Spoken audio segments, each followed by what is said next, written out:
A culpa, só um segundinho, perdão, Gruber. A culpa do Cuca, no caso aí, é muito pequena, mas o Cuca continua querendo jogar sempre no esquema aberto, ofensivo, com diversos de marca. Não é possível. Mas é, no Botafogo, no Flamengo, no Fluminense, os times do Cuca levam muito bom. Mas, ó, eu concordo com isso. Eu acho que o Cuca não é o responsável pela situação que o Fluminense está. Agora não. Ele está jogando a carreira dele no lixo.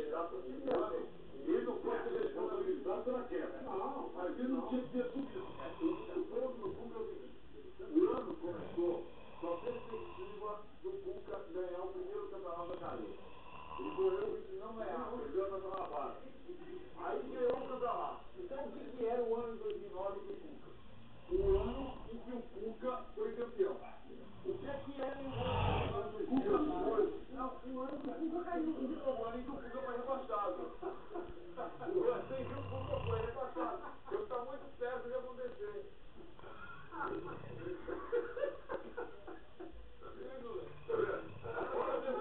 Olha que o Cuca é capaz de fazer.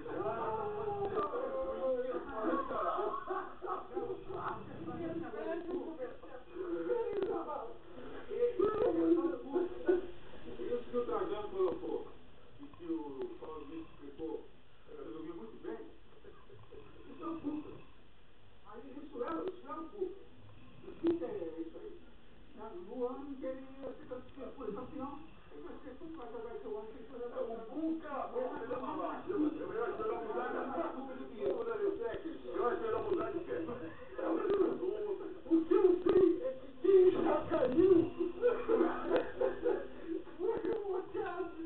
Caiu em casa de pular. É verdade. Os caras são ruins lá. O clube saiu em casa e quebrou o gato. Já quer mudar de técnico?